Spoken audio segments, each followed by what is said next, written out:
देख सकते हैं कि उनके फैमिली में किस तरीके से मातम पसरा हुआ है और किस तरीके से दुख का संकट है ये। लेकिन सबसे बड़ा सवाल मैं ये पूछना चाहूँगा प्रशासन से, और ये जो हमारे मुखिया हैं बिहार के तेजस्वी यादव और नीतीश कुमार, ज़रा ये बताइए कि एक एसआई का जब जान इतना सुरक्षित नहीं है तो आम लोगों की जान कैसे सुरक्षित हो सकती है?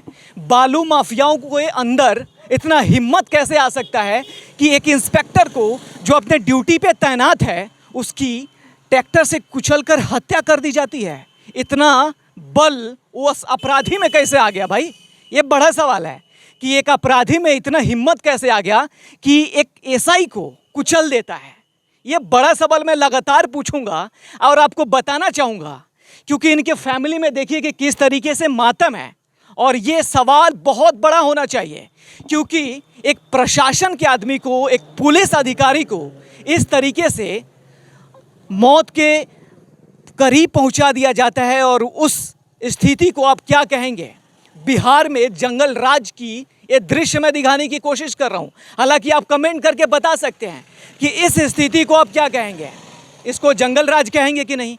अब नीतीश कुमार या फिर तेजस्वी यादव, ज़रा आप मुझे बताइए कि एक अधिकारी जब सुरक्षित नहीं है तो यहाँ के जनता कितना सुरक्षित होगा? बड़ा सवाल है, हम लगातार पूछेंगे। और आपको बता दूं कि ये स्थिति अगर बिहार से बाहर यूपी में हुई होती तो इसका नतीजा बिल्कुल अलग होता। अब तक कार्रवाई की गई होती और जो अपराधी है उसको पकड़कर इनकाउंटर कर दिया गया होता, उसका घर को तोड़ दिया गया होता, बुलडोजर चल गया होता। लेकिन ये बिहार का स्थिति कितना शर्मसार कर देने वाली है, कितना भयानक है, वो मैं आपको लगातार दिखाने की कोशिश कर रहा हूँ। और देखिए किस तरीके से अपराधियों का मन बढ़ा हुआ है।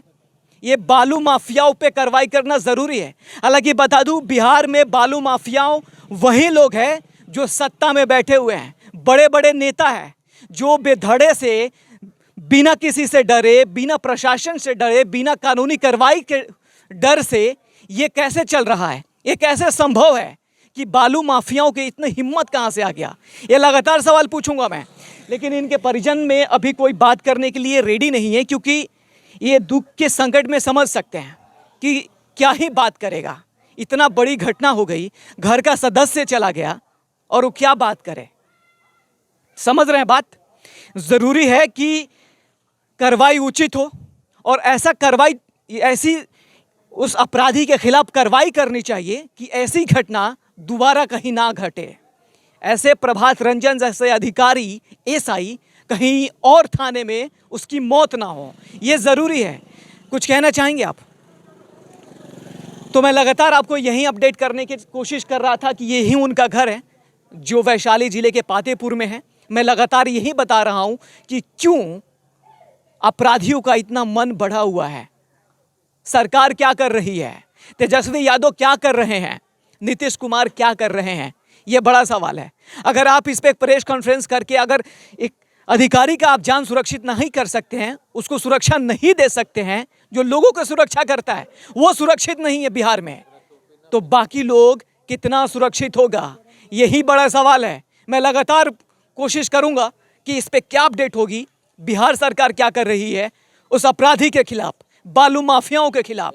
सिस्टम कितना करप्ट हो चुका है। जो सरकार है, जरा भी अगर आंख में शर्म बची होगी तो आप इस बदले में, यानी कि जो व्यक्ति यहाँ नहीं रहा दुनिया में, उसके बदले में आप उस माफियाओं को इनकाउंटर करवाएंगे या फिर फांसी की सजा हो। यहाँ के लोगों की तो यही कहना है। मुझे बहुत दुख हो रहा है, मैं इस दुख को क्या बयां करूं मुझे समझ नहीं आ रहा है। हालांकि मैं अपना निजी अगर बयान दूं तो मैं ये कहूँगा कि बिहार में बिल्कुल सुरक्षित नहीं हूं मैं, और ना ही जनता है, क्योंकि ये मामला आपको ऐसे समझ में आएगा कि जब एक अधिकारी, प्रशासन ही सुरक्षित नहीं है तो बाकी लोग क्या ही सुरक्षित होगा। हालांकि बताया जा रहा है कि प्रभात रंजन जी का बेटी है, 5 महीने का है। अब उस मासूम बच्चे को ये तक पता नहीं होगा कि उनके पापा कैसे चले गए। इस सिस्टम का इतना बड़ा करप्शन, बालू माफियाओं ने उनकी पापा को कैसे निगल गया, ये आपके सामने है। ये बस्ती चौक है और जो एसआई हैं प्रभात रंजन, जो शहीद हो चुके हैं उनके घर से थोड़ा सा ही दूर है और कुछ लोगों से बात कर लेते हैं। क्या नाम हुआ आपका? नहीं भाई हमारा ये सब ना समझ में आवे हाँ, ये सब हमारा ना समझ में आवे। ठीक है। इन लोगों को समझ में नहीं आ रहा है कि एक अधिकारी की बालू माफियाओं ने कुचल के मार दिया। इनको समझ नहीं आ रहा है। ऐसे लोग हैं बिहार में और इसी के वजह से ऐसे सरकार में लोग बैठा हुआ है कि कुछ भी हो रहा है बिहार में किसी को पता ही नहीं चल रहा है। क्या नाम हो सर आपका? मेरा नाम अभिषेक कुमार। ज़रा बताइए कि एक एसआई को किस तरीके से सिस्टम ने कुचल दिया, बालू माफियाओं ने कुचल दिया, क्या कहना चाहेंगे आप इस पे? बहुत गलत हुआ है। ऐसे आदमी को सीधा इनकाउंटर होना चाहिए। चाहे कातिल मतलब चाहे पुलिस को मारे या किसी आम आदमी को मारे, मारने वाले को इनकाउंटर होना चाहिए। यही हम नीतीश बाबू से अपील करेंगे कि प्रशासन को खुली छूट दे कि ऐसे ऐसे लोगों को सीधा इनकाउंटर करे। बस यही कहना है और क्या कहेंगे। चलिए, इनका कहना है कि इनकाउंटर हो। आप क्या कहना चाहेंगे? ज़रा इधर लाइए कैमरा। सही बता रहे हैं, इनकाउंटर होना चाहिए वैसा वैसा आदमी को, अपराधी को। अगर ये स्थिति यूपी में होती तो फिर क्या होता? यूपी में तो बस अभी काम खत्म था उसका। हाँ, ये तो होना चाहिए इनकाउंटर कन्फर्म उनको। ऐसा अपराधी को बचना नहीं चाहिए बिहार में। यूपी ऐसा माहौल आना चाहिए यहाँ बिहार में। जो शहीद हुए प्रभात रंजन, वो कैसा आदमी थे? बहुत अच्छा आदमी थे, बहुत संस्कारी आदमी थे वो। देखिए, बिहार में ईमानदार जो ऑफिसर है ना, उसके साथ दो ही तरीका होता है, गुंडा मार देगा या फिर उसको सस्पेंड कर दिया जाएगा। ये बिहार का सिस्टम जो है इस तरीके से यही हो चुका है। एकदम ईमानदार अफसर थे वो। पहुँच से पता ईमानदारी की तरफ से वो मारा पड़ा। आप बताइए ना जरा, वो बता तो रहे हैं भैया, क्या तो हम होना क्या चाहिए अपराधियों के खिलाफ? अपराधी के साथ वही होना चाहिए जो मतलब होना है, मतलब एनकाउंटर हो जाना तो बढ़िया रहेगा। आदमी बढ़िया था बेचारा, वो गांव समाज में भी किसी से कोई दिक्कत नहीं था। दिक्कत नहीं है उससे। आज तक वो बच्चा से है, लेकिन आज तक यहाँ से कोई पूरा संपूर्ण साथ में, लेकिन कभी कोई दिक्कत नहीं है किसी के साथ। अगर ये यूपी होता तो अब तक तो काम खत्म हो जाता बाबा के राज हो में, जाता ना। अब तक हो जाता क्लियर। लेकिन ये बिहार है जंगल राज, यहाँ नहीं होगा कुछ हो। क्या कहेंगे? युवा है, जरा सामने आइए, खुल के बोलिए। वही इनकाउंटर होना चाहिए। जो अपराधी है जो उनको मारा है, बहुत ईमानदार आदमी थे, अच्छे ऑफिसर थे। गलत हुआ है उनके साथ, ऐसा नहीं होना चाहिए। चाची इधर आइए जरा, आप भी बताइए, कुछ कहिए। बक्सा नहीं जाना चाहिए। आइए इधर आइए। एक जो बालू माफियाओं ने आपके घर के बच्चा जो यही घर था उनका, उसको मार दिया है, क्या कहना चाहेंगे? अपराधी को खिलाफ क्या करे सरकार? अब अपराधी के साथ उनको मार दिया गया तो उनको कुछ अथी होना चाहिए। हाँ, परिवार है, बच्चा है, सबको देखना चाहिए। हाँ, सरकार ना देखेंगे। अब उसका बेअबला हो गया, उसको क्या होगा? बेअबला को कोई अथी होगा ना। अब सरकार तो देखेंगे। अब बालू माफिया वाला मार दिया गया, अब बालू माफिया वाला का क्या कर सकते हैं? तो सरकार करेगी। देखिए, यूपी में अगर ये होता ना तो योगी सरकार बालू माफियाओं के घर पे बुलडोजर और एनकाउंटर करवा दिए होते। लेकिन यहाँ आप क्या चाहती हैं? अब ऐसा होना चाहिए ना। हाँ, अब यहाँ लोग क्या करे? हुआ न करता थी, वो तो जम्बू जहाँ भेले बड़ा अथी तहाँ होए के चाहिए। चलिए, कुछ और लोगों से बात कर लेते हैं। मुखिया जी, जरा बताइए कि इस पे सरकार को कैसे रिएक्ट करना चाहिए ऐसी कंडीशन पे कि किसी अधिकारी को वो भी ट्रैक्टर से कुचल के मार दिया जाता है। उस ऐसा घटना जो घटाया जो भी व्यक्ति, उसको एट ए टाइम इनकाउंटर कर देना चाहिए। जो चिन्हित हो गया है जो फलाने व्यक्ति है, उसको एट ए टाइम प्रशासन का काम इनकाउंटर कर दे। लेकिन समझ रहे हैं बात कि बालू माफियाओं का मन इतना बढ़ कैसे गया भाई कि किसी को इतना आसानी से कुचल के मरवा दे रही है। भगत है पूरा इसमें, सरकार का पूरा मिली भगत। बालू माफिया, दारू माफिया सब मिल के मिली भगत है पूरा। नीतीश कुमार जी का राजनीतिक है। जो दारू माफिया हुआ या बालू माफिया का चाल है, दोनों मिली भगत है।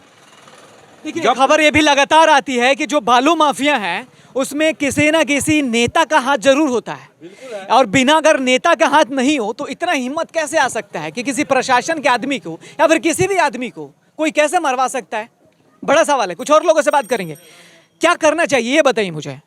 वही करें, ईमानदार ऐसा जो व्यक्ति जो ही थे, माने यहाँ हम लोग उसको राजबली कहते हैं, नाम कुछ और है। वो लड़का ऐसा था जो हम लोग बचपन से देखे हुए हैं, हमसे वो छोटा था, तो बहुत व्यवहारी लड़का था, बहुत सहनशील, बहुत ईमानदार आदमी था वो। लेकिन उसको काहे इसे करके मार दिया, तो वो बालू माफिया जाने। ऐसा आदमी को काहे मार दिया मैं बताता हूँ। वो ईमानदार होंगे, वो घूस नहीं लेते होंगे, इसीलिए सिस्टम ने मार दिया कि या तो आप हटो या फिर मर जाओ, यही सिस्टम है। और नीतीश कुमार जरा इस पे अगर आप नहीं कुछ कर सकते हैं तो आपकी लानत है, फिर आप त्याग पत्र दे दीजिए, क्योंकि आजकल आपका बयान भी बड़ा उल्टा पुल्टा आ रहा है। क्या कहेंगे आप? आपने तो बता दिया। चाचा इधर आइए आप।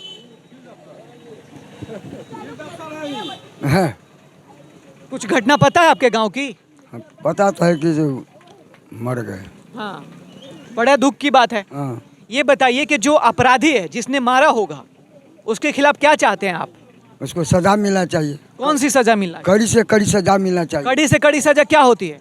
उसको फांसी होना चाहिए। हाँ, ये सही बोले आपने, फांसी होना चाहिए। और क्या होना चाहिए?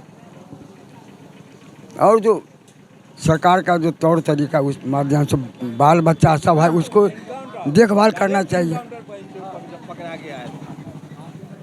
क्या होना चाहिए? फांसी होना चाहिए।